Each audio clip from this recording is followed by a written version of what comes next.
దేవునికి స్తోత్రాలు. దేవుని నామానికి మహిమ కలుగును గాక.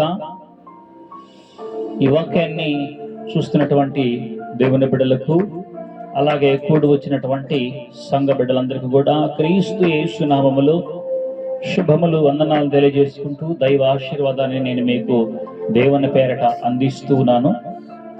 ఈ దినాన ఒక శ్రేష్టమైనటువంటి సందేశాన్ని పరిశుద్ధాత్మ దేవుడు మన హృదయంతరంగములో ప్రవేశపెట్టినందుకు దేవునికి కృతజ్ఞత స్తుతులు చెల్లించుకుంటూ ఉన్నాను.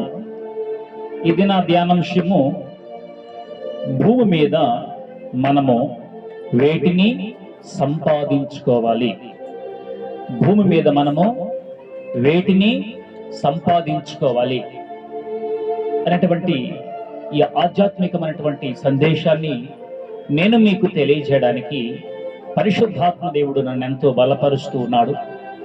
అలాగే ఈ వాక్యాన్ని చూస్తూ ఇతరులకు చేరు చేస్తున్న మీకందరికి కూడా క్రీస్తు యేసు నామములో శుభములు, వందనాలు తెలియజేసుకుంటూ ఉన్నాను.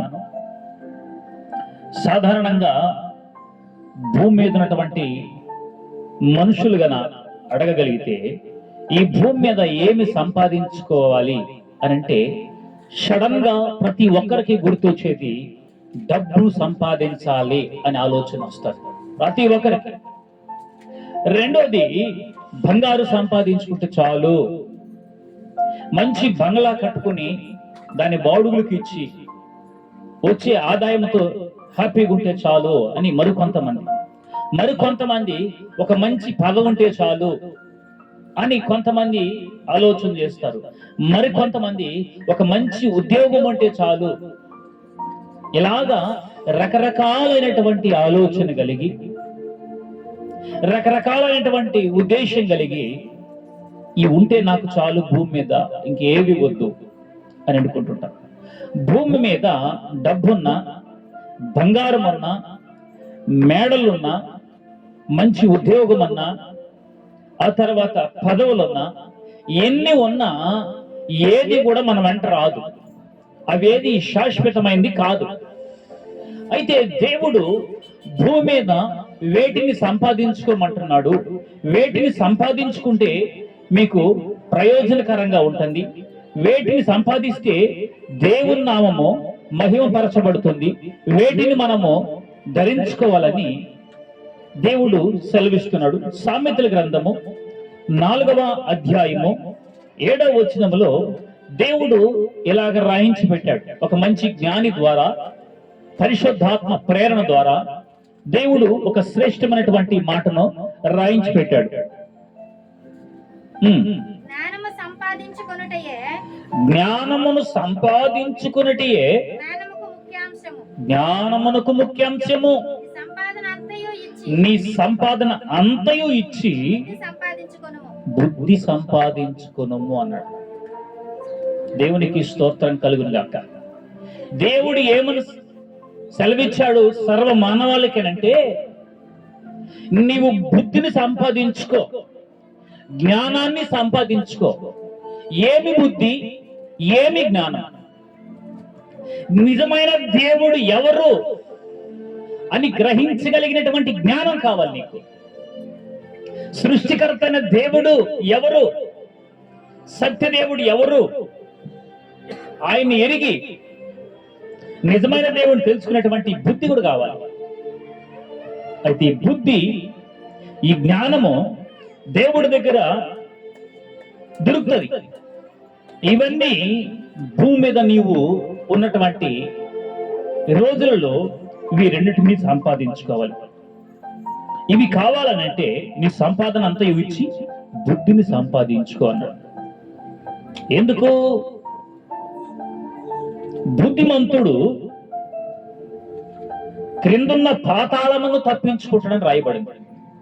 బుద్ధిమంతుడైతే క్రిందున్న పాతాళము తప్పించుకొని పరలోకానికి పోవు, లేక జీవ మార్గాన్ని పోవు, దాన్ని వెతికి వెంటాడుతాడు అని రాయబడి ఉంది. కనుక ఏ జ్ఞానము అనంటే నిజ దేవుడిని తెలిసినటువంటి జ్ఞానం కావాలి, సృష్టికర్త అయిన దేవుణ్ణి తెలిసినటువంటి జ్ఞానం కావాలి, పరిశుద్ధాత్మ దేవుణ్ణి తెలిసినటువంటి జ్ఞానము కావాలి. ఈ జ్ఞానము సంత వీధుల్లో కేకలు వేస్తుందని భక్తులు రాయించారు. ఇంకెక్కడ దొరుకుతుంది జ్ఞానం అంటే సంఘములో ఈ జ్ఞానము ఉచితంగా దొరుకుతుంది. ఇది భూ సంబంధమైనటువంటి జ్ఞానము కాదు, ఇది సృష్టికర్త అయిన దేవుడి దగ్గరికి తీసుకెళ్లేటువంటి ఒక పవిత్రమైనటువంటి జ్ఞానము, ఒక శ్రేష్టమైనటువంటి జ్ఞానము. ఈ జ్ఞానాన్ని సంపాదించుకున్నవాడు వాడు గొప్పవాడు.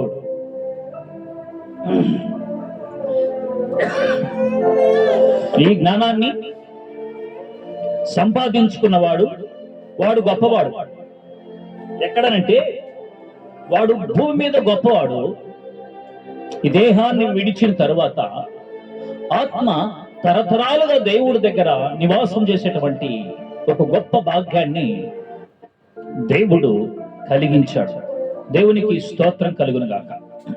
కాబట్టి మానవులుగా మనం నేర్చుకోవాల్సిన సత్యం ఏంటనంటే, దేవుడు సర్వ మానవాళికి తెలియజేసినటువంటి సత్యం ఏంటంటే, జ్ఞానాన్ని సంపాదించుకో, బుద్ధిని సంపాదించుకో అన్నాడు దేవుడు. దీనికోసం నీ సంపాదన అంతా ఇచ్చి దాన్ని సంపాదించుకో. అది శ్రేష్టమైనది, అది అమూల్యమైనది, అది దానికోసము మానవుడు ప్రయాసపడాలని దేవుడు సెలవిస్తూ ఉన్నాడు.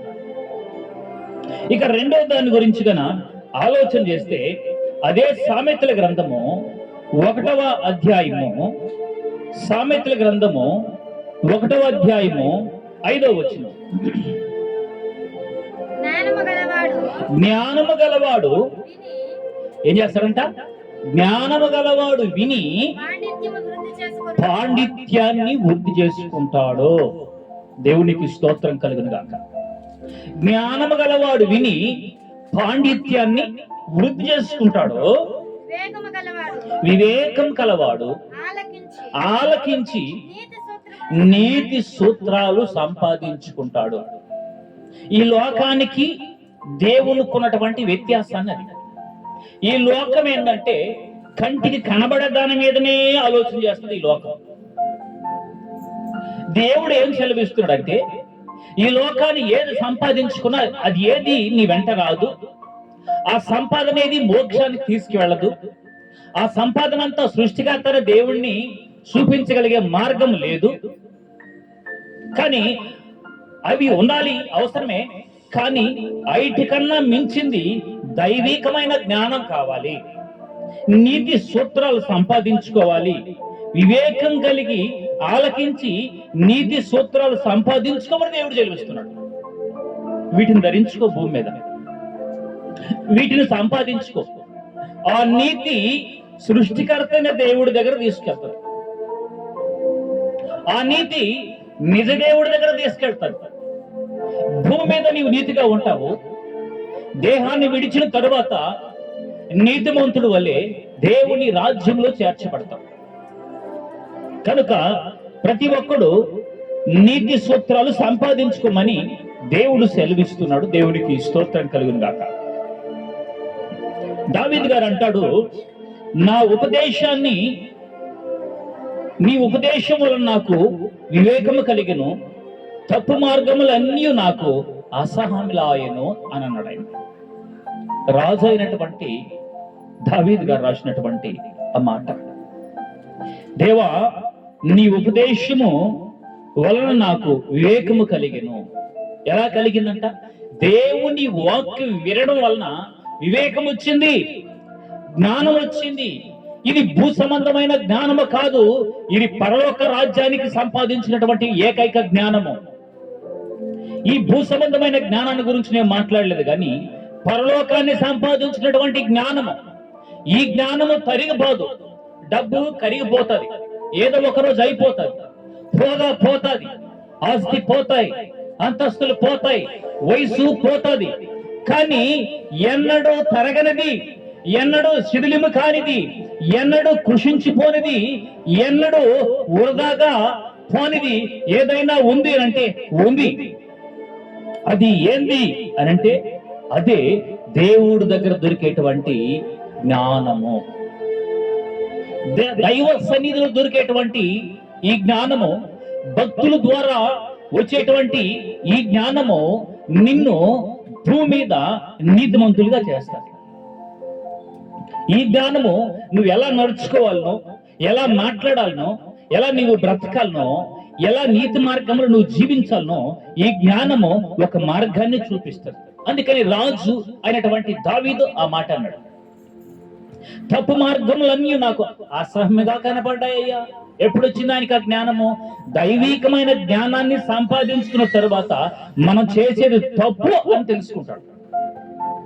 దైవికమైన జ్ఞానం రాకపోతే తాను ఆలోచన అంతా కరెక్ట్ అని అనుకుంటాడు, తాను చేసిందంతా కరెక్ట్ అని అనుకుంటాడు మానవుడు. దైవిక జ్ఞానం హృదయంతరంగంలోకి వచ్చినప్పుడు మనం చేసేది ఏంటి, ఇది కరెక్టేనా, ఇది సత్యమేనా, ఇది తప్పు మార్గమేనా అని తెలియజేస్తుంది దేవుడిచ్చేటువంటి జ్ఞానం. కాబట్టి దేవునికి స్తోత్రం కలుగును గాక. దావీదు మరి యోబు గారు ఒక శ్రేష్టమైన మాట అన్నాడు. ఆయన ఏమన్నాడంటే, నేను నీతిని వస్త్రముగా ధరించుకున్నాను అన్నాడు. ఎక్కడ? భూమి మీద. ఆయన భూమి మీద ఉన్నప్పుడు నేను నీతిని వస్త్రంగా ధరించుకుంటుని కనుక అది నన్ను ధరింపజేసెను. ఏది? ఆ జ్ఞానము నన్ను ధరింపజేసెను. న్యాయ ప్రవర్తన నాకు వస్త్రముగా పాగాయుగా ఆయను. దేవునికి స్తోత్రం కలుగును గాక. దేవుని సన్నిధిలో దేవుడి నీతిని వస్త్రముగా ధరించుకున్నాడు. యోబు అనేటువంటి భక్తుడు మామూలు వ్యక్తి కాదు. ఆయన ఒక గొప్ప కోటీశ్వరుడు. ఒక దేశానికి గొప్ప కోటీశ్వరుడు ఆయన. ఆయన రాసిన మాట పరిశుద్ధాత్మ ప్రేరణ ద్వారా, నేను ఆస్తిని నీతిగా ధరించుకోవట్లేదు, నేను దేవుని నీతిని ధరించుకుంటున్నాను. అంటే భక్తులంతా కూడా, మన పితరులందరూ కూడా దేని మీద ఆశ పెట్టుకొని వాళ్ళు బ్రతికారంటే, వారు భూమి మీద ఉన్నదంతా కూడా అశాశ్వతమైనది అని వాళ్ళు గ్రహించారు. అంటే దేహముతో ఉన్నంత వరకు అవన్నీ కూడా అవసరమే, కానీ భూమి మీద ఉన్నవి దేవుడు కాదు. మన అవసరాలు తీర్చడానికి దేవుడు సృష్టిని కలగజేశాడు. మన శరీరాన్ని కాపాడడానికి సృష్టిని దేవుడు తయారు చేశాడు. కనుక సృష్టి దేవుడు కాదు.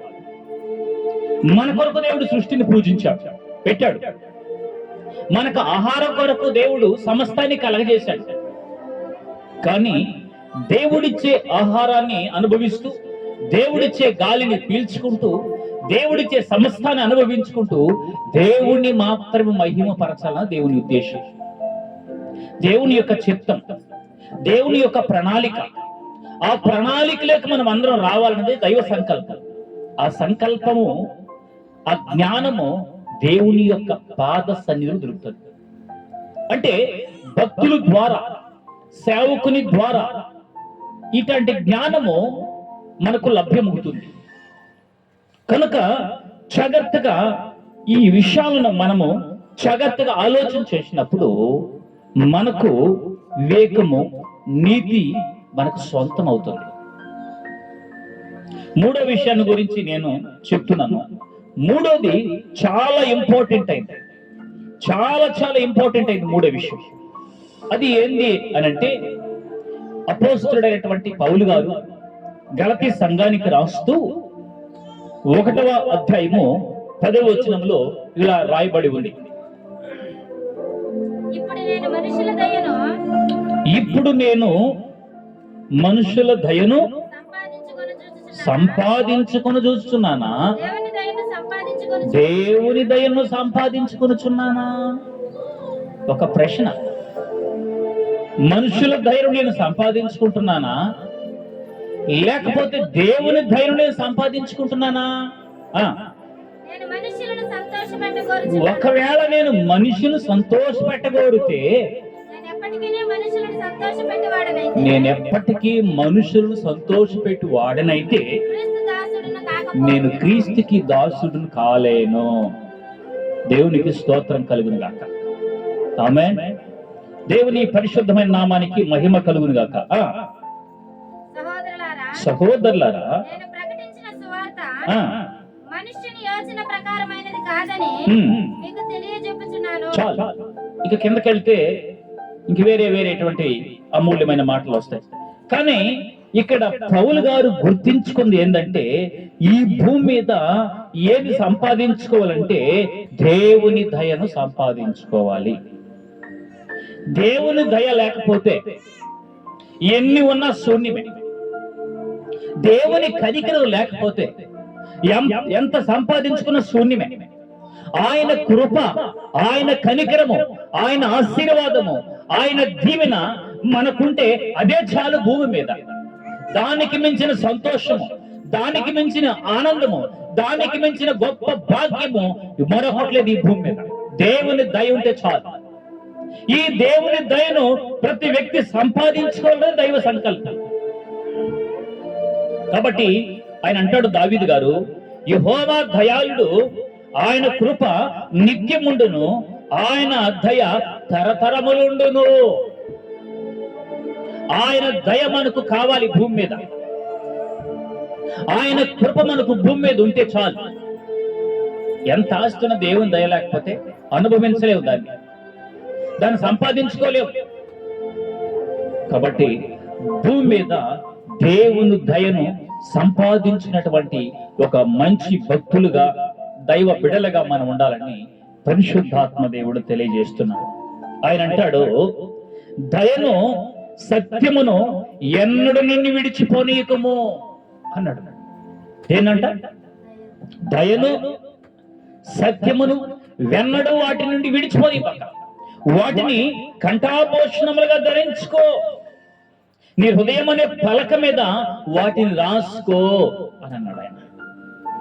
దేన్ని? దయను సత్యమును, వీటిని సంపాదించుకో. ఎవరు నేర్పిస్తారు? ఎవరైనా కనబడితే ఏం చేస్తున్నావు, ఎంత నీ జీతము, ఏం సంపాదించుకుంటున్నావు అని అడిగేవాళ్ళు ఉన్నారే కానీ, ఏమయ్యా దేవుని దయను సంపాదించుకుంటున్నావు అడిగే నాదుడు ఎవరన్నా ఉన్నారంటే ఎవరు లేరు.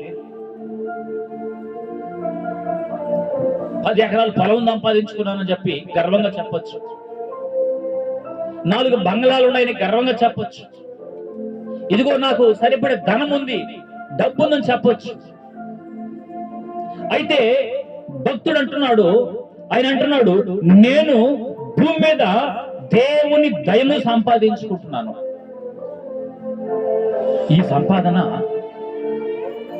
మనల్ని నీతి మార్గంలోకి నడిపిస్తుంది. అయితే ఈ సంపాదన నీకు కావాలంటే దయను సత్యమును ఎన్నడూ నిన్ను విడిచిపోనీయకుండా చూసుకో. ఇవి దేవుని దగ్గరకు తీసుకెళ్తాయి.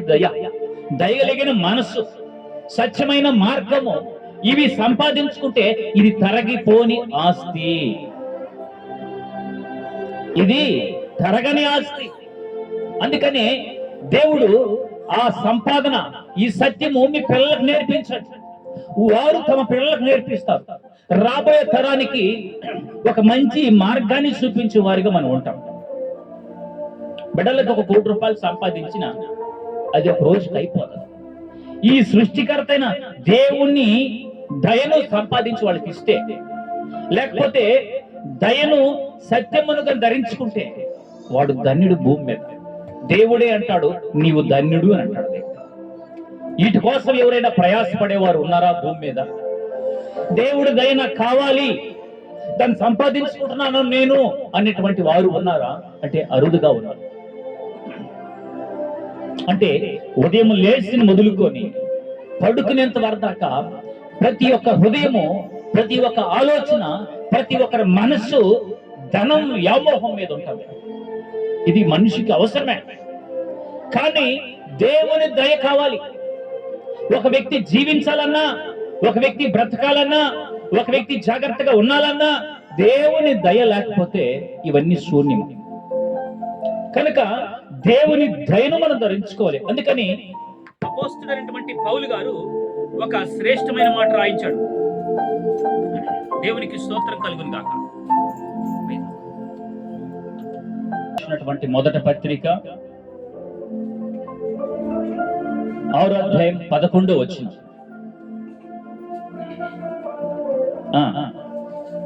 దైవజనుడా, దైవజనుడా, నీవైతే వీటిని విసర్జించి నీవైతే వీటిని విసర్జించి నీతిని భక్తిని దేని ధరించుకోమంటున్నాడు దేవుడు?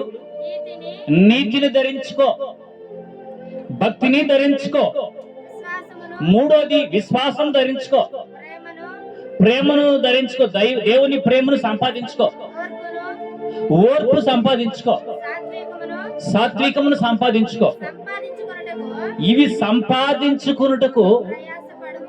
ఈ ప్రయాసపడమంటున్నాడు దేవుడు. ఇవి సంపాదించుకోవడానికి ప్రయాసపడమంటున్నాడు దేవుడు. వీటిని ఎవరైనా సంపాదించుకుంటున్నారా భూమి మీద? నీతిని సంపాదించుకుంటున్నారా? భక్తిని సంపాదించుకుంటున్నారా? విశ్వాసాన్ని సంపాదించుకుంటున్నారా? దేవుని ప్రేమను సంపాదించుకుంటున్నారా? ఓర్పును సంపాదించుకుంటున్నారా? సాత్వికను సంపాదించుకుంటున్నారా? ఈ ఉచితంగా బోధిస్తామని చెప్తే వినేవాళ్ళు ఉన్నారా లోకంలో? రారు, వినరు. సత్యాన్ని గ్రహించనీయకుండా దేవునికి విరోధమైనటువంటి ఒక దుష్ట శక్తి సత్యాన్ని వినేదు, సత్యాన్ని గ్రహించనివ్వదు, సత్యాన్ని ఆలకించుకుంటా ఈ లోకాన్ని పరిపాలన చేసినటువంటి దుష్ట శక్తులు కొన్ని మనోనేత్రాన్ని మూసివేసి ఉన్నాయి. మనోనేత్రం మూయబడిన తరువాత సత్యమేదో తెలియదు, అసత్యమేదో తెలియదు, దేవుడేదో తెలియదు, దైవమేదో తెలియదు. వాడు మనోనేత్రాన్ని బంధించున్నాడు.